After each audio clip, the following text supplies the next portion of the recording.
they will be listening out for answers. And I imagine that you also, your party, as well as all the other parties, must be listening to and keeping an eye on what the other party is doing, because the country belongs to all of us. The youth belong to all of us. Because the youth are an asset of Nigeria, and I think all the parties realize this, that the youth they are sitting down there, they're actually not sitting all that much, but the youth there as a block, they're an asset. And if anybody can actually key into them and get them to accept and run with their message, I think game is over. So it's crucial. But perhaps you'll agree that when we talk about the youth in the country, you could roughly divide them, not necessarily equally, into two parts.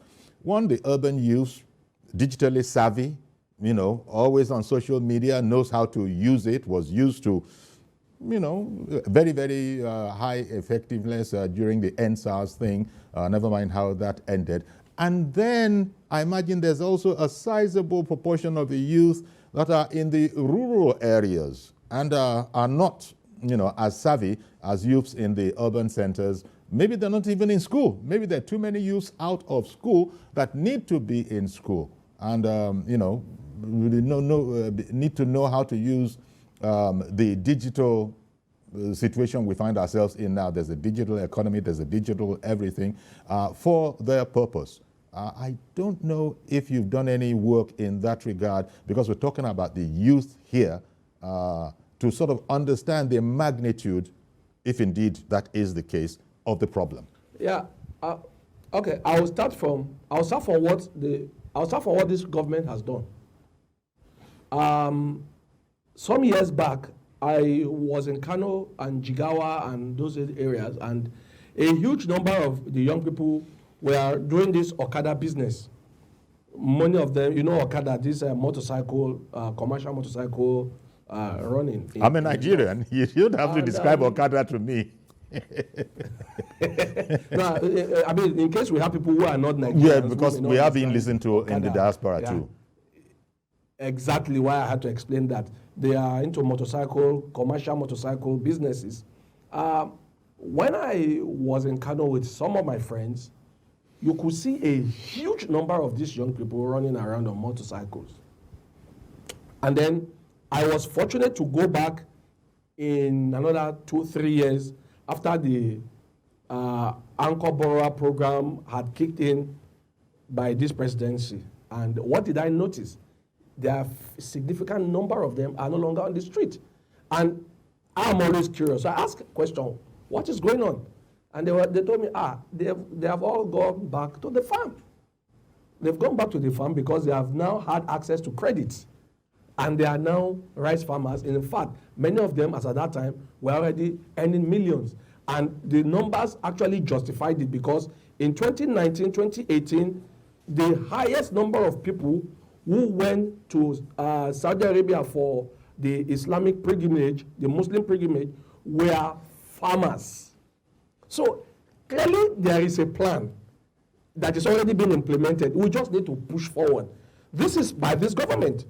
A huge number of the young people in the rural areas, especially in the north, had key into agriculture and the entire value chain of the agricultural system. So what this government will do, we will not just trumpet the noise of, we will turn consumption to production, not consumption to production kind of noise making. But clearly, we have identified the areas where we can, like you rightly posited, Sir Onkuyori, you talked about the rural youth and the urban youth. While there are plans for the urban youth to train them, to let them have access to be able to access credit for entrepreneurship, and also to develop their skills to make them employable in case they are bent on having employment. The other aspect of the youth, who are also a huge number, if not the majority, are also being given access to credit.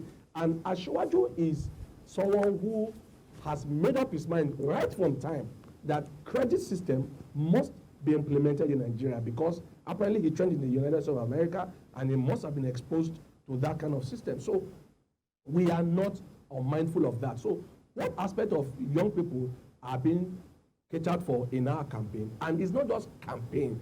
I'm glad President Buhari has started something, and I can tell you, Asiwaju will build on this and he will move forward with it. We have to have a system where everybody is recognized and useful. If you can't find a job, you can get access to credit to do business or to do farming.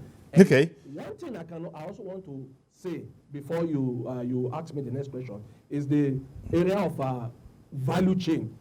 For now, we do a lot of, we are like a raw material agricultural system. What I mean by that is we harvest and we sell, and then they do it in somewhere in another country, and then we don't earn as much.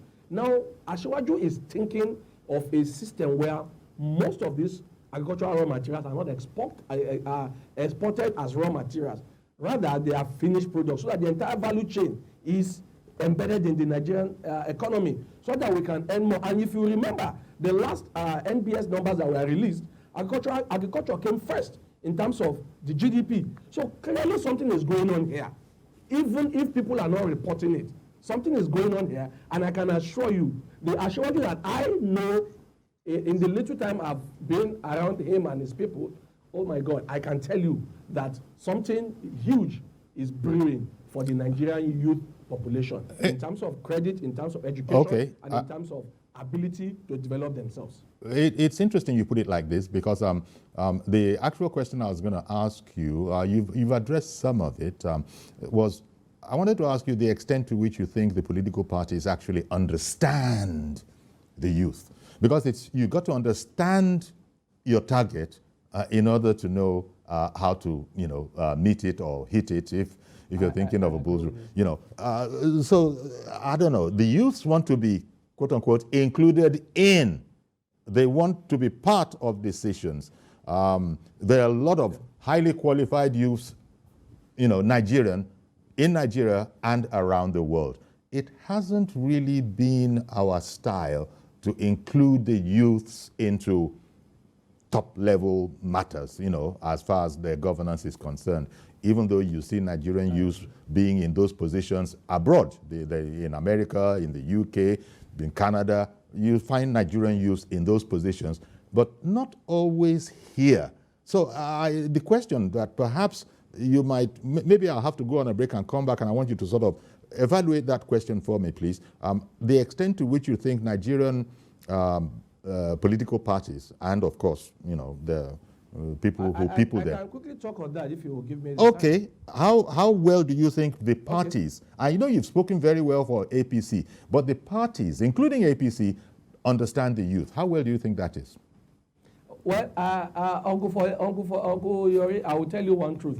Okay. I don't care about what other parties are doing, honestly. But you must. About what the APC and Asiwaju is doing. Okay. Well, they are not. I don't wish them to win, so I don't want to know what they are doing, because I know they are not. They don't have good plans for the young people. But the APC and Asiwaju has solid plans for the young people, and I can tell you one of the plans. One of the plans is that this campaign has identified somebody like me to sit with them, and the Nigerian young people who knows someone like me knows that I am a youth at heart. I am one of them. And honestly, their issues are in the front burner. Let me give you one other example. There is one young man called Segun Dada. He contested to be the national youth leader of the of the APC. And then something happened, and then he didn't get it. But do you know what Asiwaju did? Asiwaju called this young man and made him a son. And as I speak with you today, no decision is made about young people that he is not consulted. This is who Asiwaju and his team is. They identify the young people, identify excellent people, and I can tell you, honestly, the Nigerian youth will never have a better deal than they will have under Asiwaju. Okay, you know what? I think I've got to go on a break now.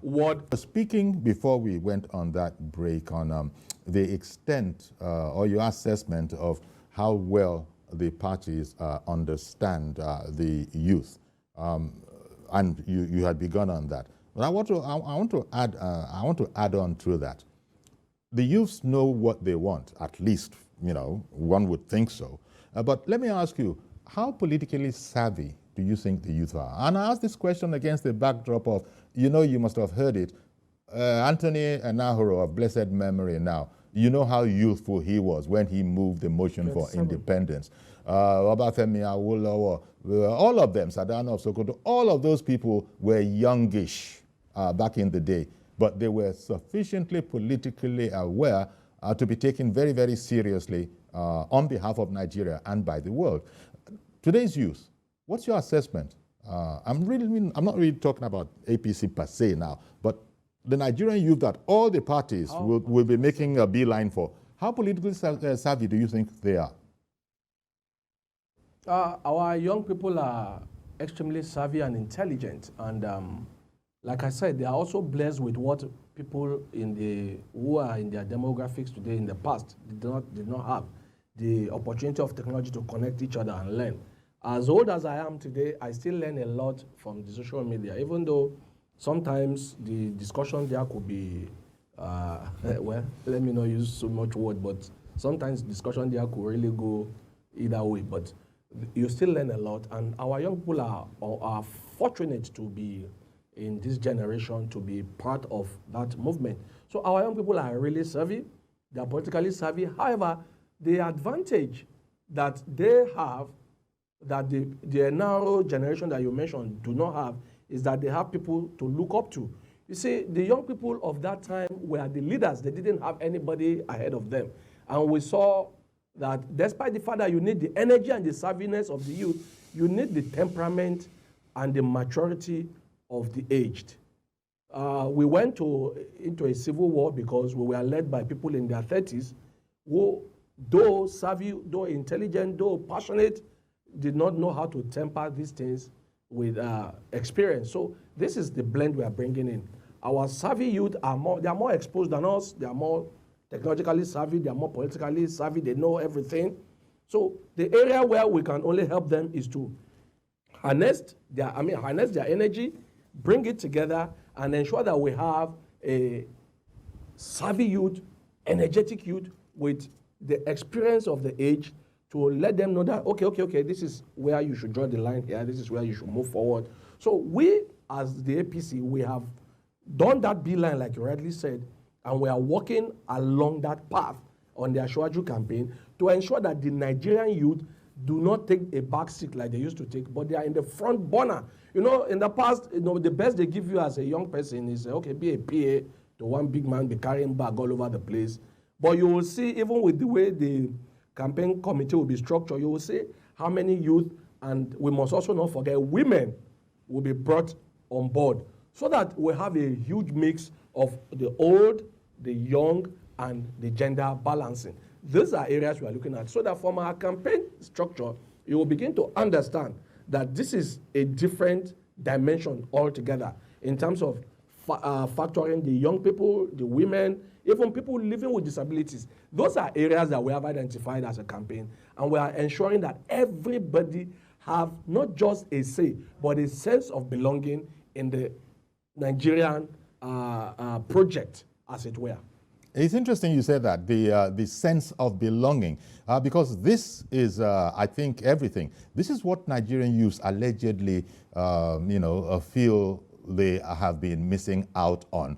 And that's why, a lot of them who can take the opportunity have, gone to other climes. Now, one can't overstate this. Let it not be, we're not saying that people are moving out in droves, but I don't know that it trickles either.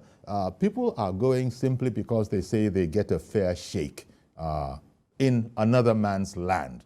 A fair shake that their fatherland is still working at providing for them. There's so many different things.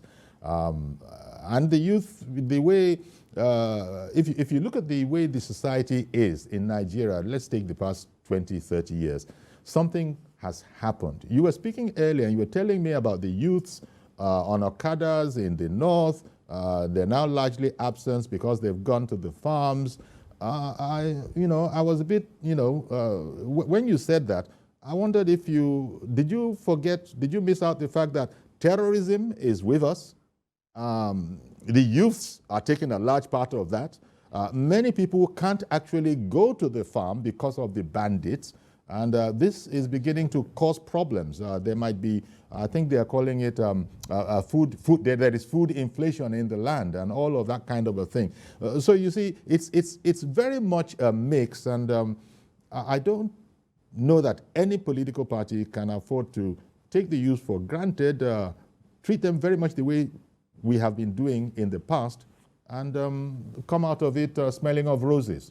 So this is why I think they're all important, because quite frankly, they're the, if you want, they're the, how does one put it now? It's a very rich pickings once they key into you, once they key onto you. I can put it for you this way. Yes. There's a saying that says we do not inherit the land from our fathers, we borrow it from our children. So we know clearly they're important. And as for, I need to quickly clear something about this terrorism issue. I noticed that it is always very normal, and maybe it makes people happy to talk about the terrorism, but nobody talks about the fact that there's been a shift. Okay, let me put it this way. Before the advent of President Buhari, Borno and a huge part of the Northeast, I understand a landmass that is the size of, is it Netherlands or Belgium, was in the control of terrorists. And monies that were meant for security, for buying arms, for the military, were being shared like a birthday souvenir and candy to children in the house. We all know that. Today, it is not the same. Equipment have been bought and stuff, and so much has been done to equip our military. You will not say in one day you will clear off criminals, and you will never have a country without criminals, no matter how well the government is doing. I can tell you how in the past few weeks, if you've been following the news, there have been huge news of knife crime in the United Kingdom. A lot of young people joining gangs and killing fellow young people. And if you have followed the news also, the injury seems to be around here. The blow was to kill. The blow, and it's everywhere that young people will be involved in crime, because it's, I don't know how to put it. However, Nigeria is not peculiar. And also, the issue of these bandits that we've been talking about, if you have followed the news also, in the last 3-4 weeks, there have been huge successes, to the point where one of the worst bandits is now rushing to claim that he wants to repent, because they have seen what is going on. Yeah. What the news is not reporting is that when the president or the government, the FG, got those Tucano jets, there were specifications for how it will be used. Now the clearance have been received to use in the northwest also. And now the war in that area has changed. But nobody is talking about it. In the last 3-4 weeks, the victory by our military has been massive. So what I need to say is this: yes, there is terrorism, there is banditry, but yes, our military are scoring a huge success and victory. We need to report this also. And in terms of food inflation and everything, we also must understand that there are dynamics to all these things. While agriculture, in terms of especially rice production in Nigeria, we have enough rice production to last Nigeria. There are inflation in other areas. So the farmer will also factor other things into his own prices. Excuse me. So we have gone to a point where we can feed ourselves in terms of grains.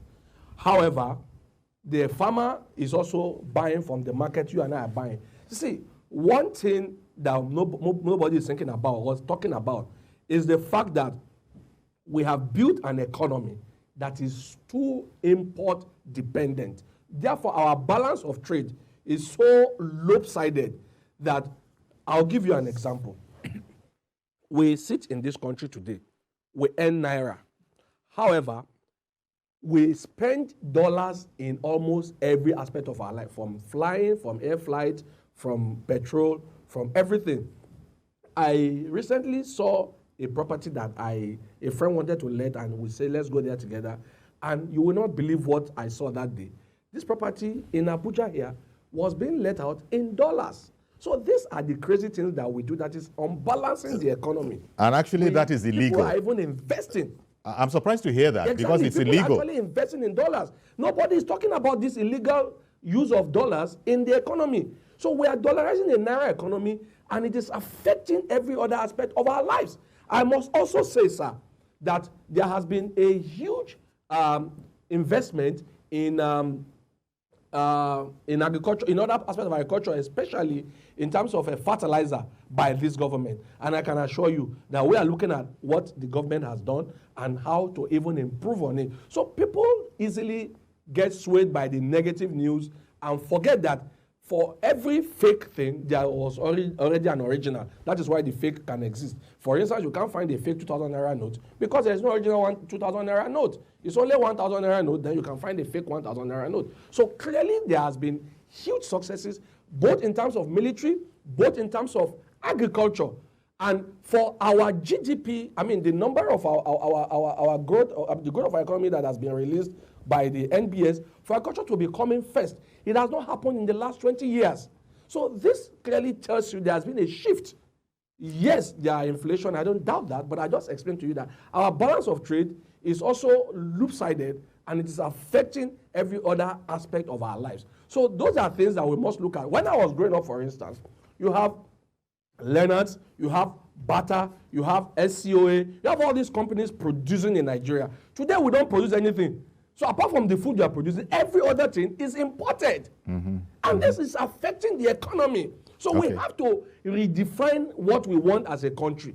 So when we get to that aspect, and I can tell you, the manifesto is working on this area where we have an economy that is more productive than consumptive. Right now, we earn dollars in just few areas. We spend dollars in every aspect of our lives. Indeed. We must come back to the point where we produce almost everything that we spend or we use in Nigeria, so that it will reduce our import dependency and realign our balance of trade, so that we will have an economy that is truly thriving. Right now we have a growth in the economy, but we are not having development in the economy. So we must be able to balance the economic growth with the development in the economy to make it much robust and better balanced. Okay, then. Well, I want to thank you very much, Ayobami. As far as your party is concerned, you seem to have it pretty much under wraps from what you've said. Unfortunately, you said you don't want to know about any other party. That, look, you're not concerned about any other party, but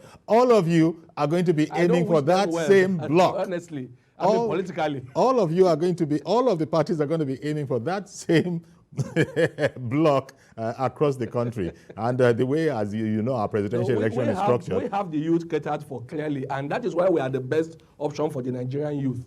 We have them catered for in our system. Okay, then. Well, I want to thank you very much for coming on our program today and giving us the benefit of your perspective on the matter. Ayobami Oyalowo, political and development economist and a spokesperson of the Asiwaju campaign organization. Thank you very much for your time this morning. Thank you, Uncle Yori. All right, then. Okay. Well, now we can, open the phones so that we can get, some of your thoughts on the matter as well. The youth, what do you think about it? Because all of the parties are going to be aiming for the youth, as I was saying. They are quite active. You see them more so than before. Perhaps you'll agree. If you have a difference of opinion, let's share that as well. You see, some people are making a whole big meal out of the youth, and rightly so, because the figures vary. We got something like between 40 to 60% of our population being in that category. Good morning, Gabriel in Abuja. Good morning, sir. Thank you very much for calling in. Your thoughts, please. I am very, very happy with your guest on the program. Hello? Yes, I can hear you. Please continue. He makes some very important points there. If a country is depending on importation, that is to say, country value, let me say the value of his currency will go down as compared to dollar. You cannot be importing, and you want the value of naira versus dollar to be strong. It won't be strong. It's when you are exporting. When you are exporting. Sorry about that. Gabriel was agreeing with some of the things our guest Ayobami Oyalowo was saying, especially as it relates to the whole balance of payments issue and how everything is dollar reading. Even President Buhari, you recall, had observed that some of the things he was going to change when he was in his first time around. I think the point had been made that even toothpicks are imported, and if a thing is imported, there's a dollar component, and according to the central bank, there's a shortage of that. There are all sorts of problems. You know it as well as I do. But Uche has called in from Abeokuta. Good morning, Uche. Yeah, good morning, Mr. Yere. Good morning, sir. Thank you for calling in. Go ahead, please. This is Uche calling from Abeokuta. Uche in Abeokuta. Go ahead. I was listening to the sermon, being dished out, so easily from your guest. I think I don't know. When this same person was the person that was talking. Uche, I think we lost Uche for some reason. I'm sorry about that. I can't even begin to guess where Uche was going to, go. But apparently he followed the conversation and had an input to make. But the question largely is the extent to which it is felt that the political parties understand the youth that they will be appealing to, because there are rich pickings there. If any party can actually persuade the youths that our manifesto is what pays you the best, then that party will be making a killing. And as for the youths, they seem to be ready because a lot of them, you've seen the pictures, news pictures, videos, they have, extended themselves. And I don't know that I've seen this done before to this extent. I don't know if it's a function of they just covered more, they've just been covered more now is why it seems more visible. But it has certainly been out there that the youths are concerned to get the wherewithal with which to vote, and that they want to have a voice. If possible, a decisive voice.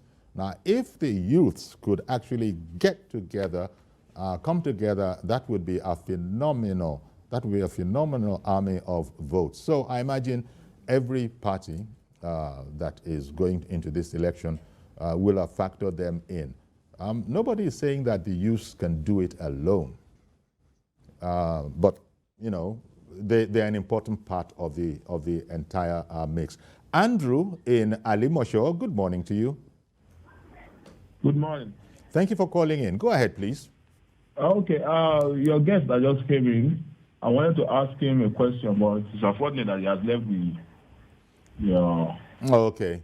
Maybe you could turn it into an opinion that you have, and let's hear about it. Okay. My opinion, based on what he has said so far, concerning the unemployment that we have here, it's true that we need to produce, but for me, my observation, for all these years that APC has come, I think they're supposed to have done so much in that area, because by the time you import goods of 10 containers from overseas, you have imported 10 containers of unemployment. So the areas of agriculture, they need to look into it, which I feel they should have done for past 7 years now, but it's still nothing. So I wanted to ask you, on that aspect, what are they going to do differently? Okay. And stay with me, please, if you will, Andrew. I wanted to ask you if you think the political parties generally understand that segment of the electorate, the youths, the youngish people. Your personal impression. I don't think they do, because I'm a youth, Hello? Yes, I can hear you. You are a youth, and so far you're not impressed by what you're hearing from the political parties? Yes, I am not impressed because they have not really said something that's going to benefit me as a youth, for me to have, to have a place in this setting, this democratic setting. Okay. Because take for instance, youth that are in different entrepreneurs, like for instance, for me now, I'm into event planning, and I also run a small business.